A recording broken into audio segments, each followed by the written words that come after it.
السلام عليكم ورحمة الله وبركاته، عاملين إيه؟ يا رب تكونوا بخير. تعالوا بقى النهارده نشوف جزء من تفريزات رمضان. كل سنة وأنتم طيبين وبخير وصحة وسلامة يا رب العالمين. هنعمل مع بعض النهارده عصير البرتقال وهنشيله مع بعض بقى في الديب فريزر أو في الفريزر بتاعك يعني، هنستخدمه طول شهر رمضان.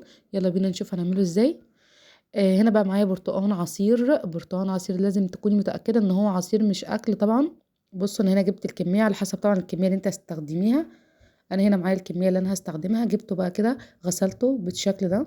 بعد كده بقى همسك البرتقال بتاعي كله، هقسمه اللي هو بالعرض مش بالطول بالشكل ده. هعمل كل الكميه عندي بنفس الطريقه دي.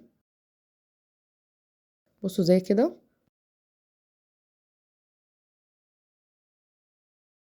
اخلص بقى كل الكميه بنفس الطريقه دي وبعد كده ارجع لكم.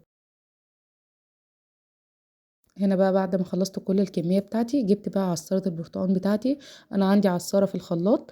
لو انتي ما عندكيش عصاره في الخلاط ممكن تعصريه بعصاره يدويه، يعني على حسب الحاجه المتوفره عندك. هنا بقى بصوا هعصره بقى بالشكل ده.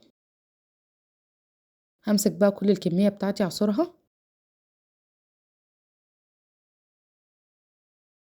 بصوا زي كده، اول ما بتنزل كل الميه بتاعتها بقى هحش القشره بتاعتي. هفضل بقى اعصر فيها لحد ما اخلص كل الكميه بتاعتي وبعد كده اقول لكم هنعمل فيه ايه.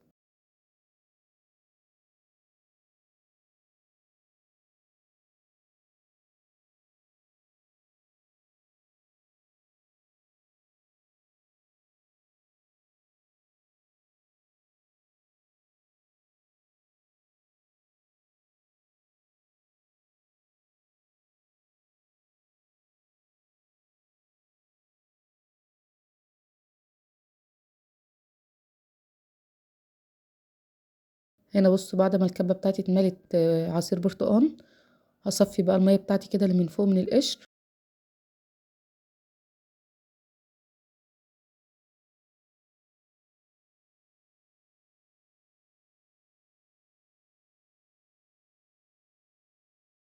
بعد كده بقى هاخد العصير بتاعي، طبعا مش هنستخدمه كده.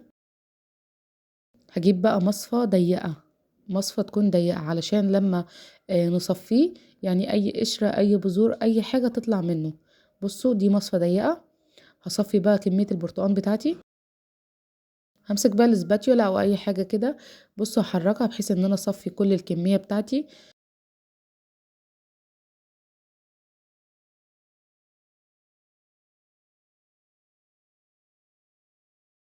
هخلص بقى كل الكمية بتاعتي بنفس الشكل ده.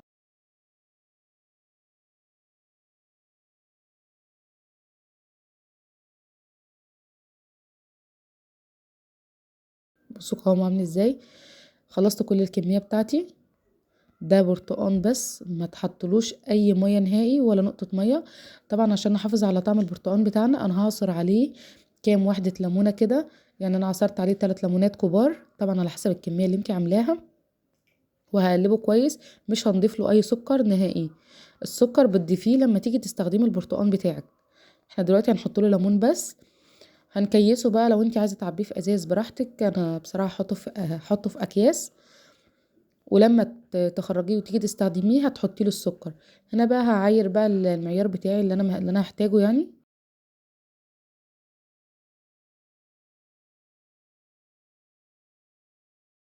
انا هحفظه في اكياس.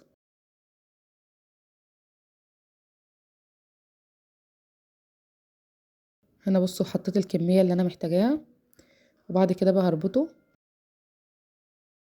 عصير البرتقال طبعا من الحاجه المميزه في رمضان. هكيس بقى كل الكميه بنفس الشكل ده. وبعد كده اوريه لكم.